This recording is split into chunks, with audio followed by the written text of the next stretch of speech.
Hey, it's Matt Moscona. You found it. It's AFR LSU, your home for daily content on your favorite team, Fighting Tigers of LSU.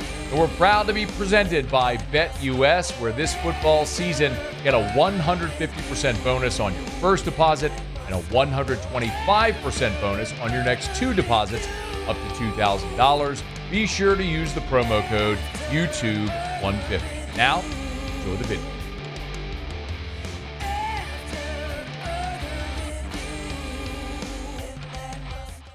LSU has now lost 3 straight. And it is a dramatic shift in mood in these parts from what it was just a month ago. You were 6-1. You had won 6 straight games. Over the course of that 6-game winning streak, you had averaged nearly 36 points per game. You had beaten Ole Miss, which was an incredible win. You blew out Arkansas. Remember, in context at the time, Arkansas had a great win over Tennessee, and they were coming off their bye when you went up there and played them. And you're going to College Station in a battle of the only unbeaten teams in conference. It was a top 10 matchup. And you had a double-digit lead in the third quarter, and you had been so dominant defensively that you knocked their quarterback out of the game. Vibes were good. And then Garrett Nussmeier threw that pick, and like a light switch, Marcel Reed enters. We know what's happened from there.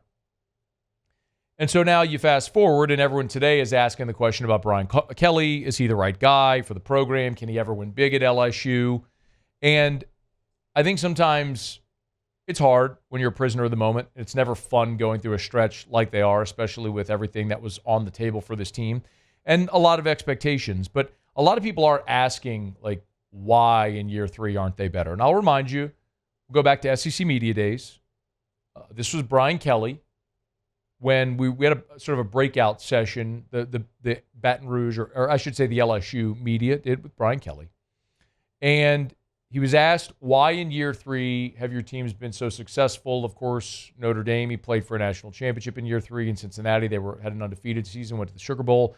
In year 3 at Central Michigan, they won their conference.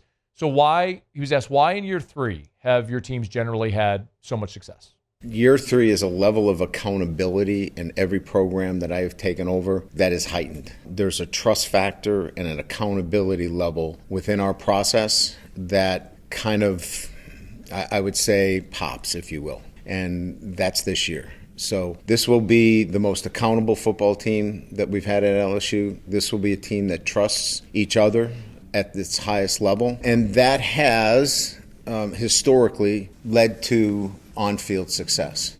We'll get right back to the video. My pleasure again to remind you about BetUS, our great partner all season long here on AFR LSU. Remember, use that promo code YouTube150 and you get a 150% bonus on your first deposit, 125% on your next 2 deposits, up to $2,000. LSU and Vandy this week. Let's go ahead and lock in our bet. So you go to the BetUS Sportsbook, hit football, you'll see the drop down. We're going to select college football tab there on the left. We're going to go find the LSU game against Vanderbilt. We know that it's a night game, so it's going to be way, way, way down at the bottom to see the Tigers and the Commodores from Tiger Stadium. We know that the line opened with LSU at -9. It's at 8 now, as you could see. Some money coming in on Vanderbilt, and that is a stinky line if I've ever seen one. They are begging for action on the Commodores with LSU having lost 3 straight, but I took that bait a couple weeks ago with Vanderbilt when they were at home and they were a big dog against South Carolina. I said, why is everybody bailing on Vanderbilt? Jumped on the Commodores, they got walloped. Fool me once, shame on you. Fool me twice, shame on me. It's going to be unpopular, but LSU laying the 8 at home should get it done. Bet $25. It'll ask me to confirm. We are locked in right there for LSU laying the 8 at home against the Vanderbilt Commodores. Agree, disagree? You can make your own bet at BetUS. Get a 150% bonus on your first deposit, 125% on your next 2 deposits, up to $2,000 when you use the promo code YouTube150. Now, back to the video. Okay, accountability and trust. What he didn't say was it's the most talented team he's had at LSU. So you can ask, what's gone wrong with LSU? And I think it's the same things that we were talking about that same day in July. Because I went up and down Radio Row at SEC Football Media Days for a week, and I said the same thing I said here and that we've all said. Well, you lost the Heisman winner, Jaden Daniels. You lost Brian Thomas. You lost Malik Neighbors. You lost your Broyles Award finalist offensive coordinator, and Mike Denbrock. By the way, how big does that look now? You had the worst defense ever. You expect they're going to be better, but how much better? Those are the questions we were having. And we expected the offense would take a step back and the defense would be better, but how far would the offense fall? How much better would the defense be? And that gap would determine how good this team was and what they were playing for. Trust and accountability weren't part of that conversation. Now, you could talk about 2 blow-ups on the sideline this past weekend against Florida. Kyron Lacey blowing up at Brian Kelly, and then Brian Kelly blowing up at Chris Hilton. And I'm going to tell you what I've said to everyone who's asked me about that. I don't care. It's emotional. It happens on sidelines in every sport. Coaches are emotional. Players are emotional. I just don't care. Earlier this year, Andy Reid, Travis Kelce comes to the sideline yelling at Andy Reid, bumps him, almost knocks him over. Like, do we think that Travis Kelce doesn't respect Andy Reid? That's an emotional game. So I don't care about it. I genuinely don't care about that. I don't care what Brian Kelly said to Chris Hilton. I don't care what Kyron Lacey said to Brian Kelly. I don't care. I'm not saying I'm right, and you may feel differently. I'm just saying I don't care. What I do care about is Sage Ryan and Braden Swinson being suspended for the first quarter. With everything you had to play for this week, after the loss to Alabama, an opportunity to come get right, and you're on the road in Gainesville, and you got 2 senior starters on your defense not playing for discipline reasons. I have a problem with that. That's when you talk about accountability. Brian Kelly's holding them accountable, but they weren't accountable to themselves and their teammates. Those are dudes that have been here for 3 years. That's a problem. So take the accountability, the trust and accountability factor. And let's look at the roster. Because, look, there's been teams full of knuckleheads that were really talented that won big. So how did this year's roster get to us? Well, they lost all the players we just talked about, right? You lost Neighbors and Daniels and Thomas. You had the worst defense ever. And the reality is you didn't spend in the transfer portal. Why didn't you spend? Well, there's a variety of reasons. I've told you this on the record. I'll say it again, and I believe my information is good, so you can use this however you want. LSU had NIL offers to Mason Smith and to Mekhi Wingo for $500,000 each. That's what Will Campbell's making this year, by the way, as well. He's the highest paid player on the team from the collective. They offered each of those guys $500,000 to come back. Had they gotten Bo Davis, remember the Bo Davis thing? It looked like Bo Davis was going to come. Then he said he was staying. Both those guys declared. About a week later, LSU re-engaged. They got Bo Davis. By that point, it was too long. It was too late. LSU didn't spend enough in the portal in the first cycle, and so they were desperate in the second cycle. Dominic Williams, Simeon Barrow were the 2 defensive tackles they went after. Didn't get either of them like we talked about. They ended up getting JVR Suggs.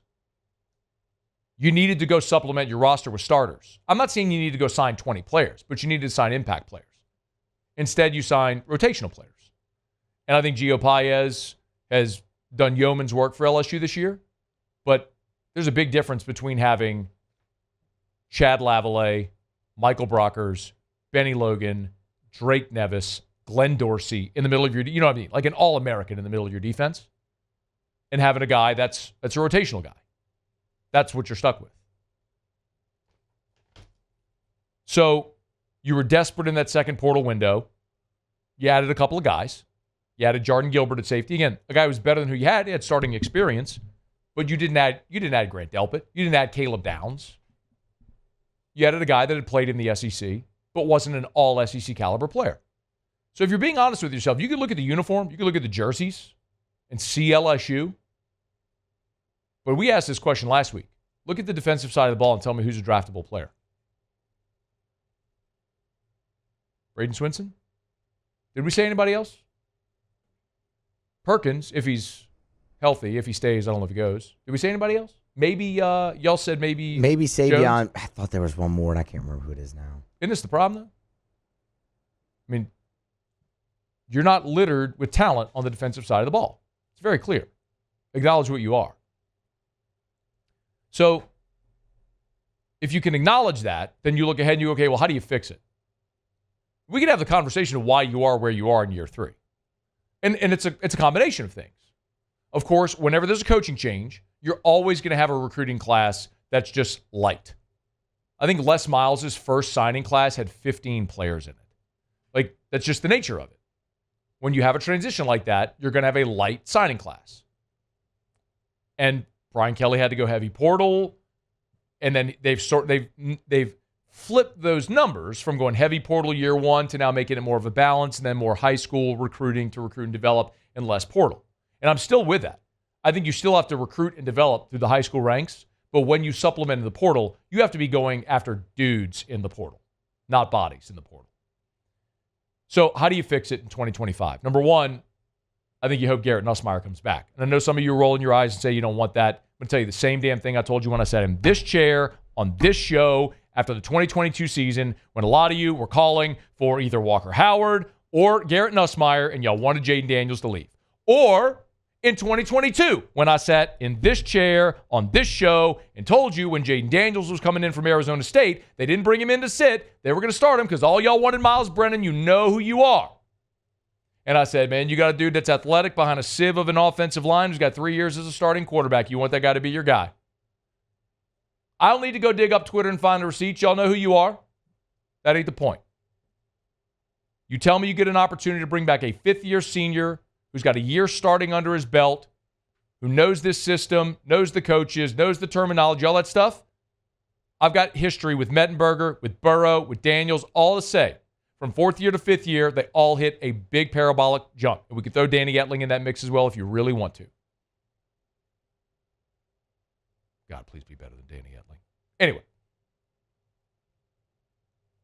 Yes, I want Nuss to return. I'll tell you, candidly, there is a real possibility of getting Harold Perkins, Mason Taylor, and Emory Jones all back. I'm not saying you're going to. I'm saying there's a possibility you get the three of them back. Perkins coming off a knee injury might return. Emory Jones, what I'm told is the NFL wants to see him play guard. He could move in. Then you'd have Tyree Adams, Weston Davis very likely as your tackles, or you go get a legit starter out of the portal, which is also a possibility. And then Mason Taylor! Maybe the opportunity to come back, win the Mackey Award, be the best tight end in college football, break every LSU record, be a first-round pick, all that stuff. That's a possibility. I'm not saying he will. But what I also know is LSU also has very healthy NIL opportunities on the table through the collective for each of those guys. So there's a possibility you get those guys back. Look at this 24 class that are freshmen this year. Caden Durham, Dominic McKinley, P.J. Woodland, Devon Keys, Aaron Burrell, place kicker. Your 2024 class, these freshmen, you've had a lot of them that have played for you, played well. They'll be a year older. And then, of course, the 2025 class, which if you ask the people in the industry, they'll tell you it might be the best class LSU's ever signed. I don't know if it will be. But if you didn't see today, On3 updated their 5-star rankings. Hat tip Shea Dixon, who's been telling us this for months. Cade Phillips, the cornerback out of Missouri City, Texas, that's the Houston area, was upgraded today to a 5-star, the number 23 overall prospect in the country. So LSU has 2 5-star cornerbacks committed with DJ Pickett and Cade Phillips. We know, obviously, about Bryce Underwood, about Harlem Berry. I will tell you definitively that LSU is way in the deep end for Jakeem Stewart. Prodded around a little late last week. They have identified very clearly Bryce Underwood, DJ Pickett, Jakeem Stewart. 3 guys in this class they have absolutely got to get. And they're going to do what they got to do to get them. We'll see if they can. Ultimately, there's a lot of factors there. But you start building together a class that currently has 4 5-stars in it. And if you get Stewart, that would be 5 5-stars. That'd be the most in the country. That's a hell of a class. And then you look at 2026 like we talked about. 2026, bumper crop in the state. 6 of the top 70 players in America are in Louisiana. LSU's either already got them committed or thought to be heavy leans toward LSU. Yeah, I can start to piece together how that roster looks good. And the other thing I'll tell you, and I'd rather not get into specific numbers, but last year, I told you when I told you about Smith and Wingo, just those two players, when they had $500,000 NIL offers on the table to Smith and to Wingo, you essentially were sitting on $1 million that you had offered other players that you didn't spend. I will tell you that the way that they are trending, LSU will spend more than double on the 2025 roster than it did on the 2024 roster. The move that we talked about here several months back when TAF took over the fundraising responsibilities from Bayou Traditions and fans, donors could get TAF points for donating to Bayou Traditions, that was massive. There's a massive impact. And so what you've seen is LSU now get closer to what some of the contenders are able to spend. So I'll tell you this much. You can sit here today on Monday, November the 18th, and you could be ticked, and you should be ticked. And you can question the future under Brian Kelly and the direction of the program, and I don't blame you for doing that. What I'm telling you is if you're willing to take an objective look, pull back to the 10,000-foot view and go, you could have a fifth-year senior quarterback next year. You could return three really good players, Perkins, Jones, Taylor, maybe. 24 class, a lot of really good freshmen this year. 25 class may be the best ever, but 26 looks awesome. Spending more money. They're committed to spending in this first portal window of not just getting bodies, but dudes. All of a sudden, you could piece it together and go, all right, I can see how that would look pretty good next year. But the operative words that I just said there that burn everybody right now, next year. I get it. Everybody's tired of hearing next year. Be patient. Wait for the future. And I don't blame you for that.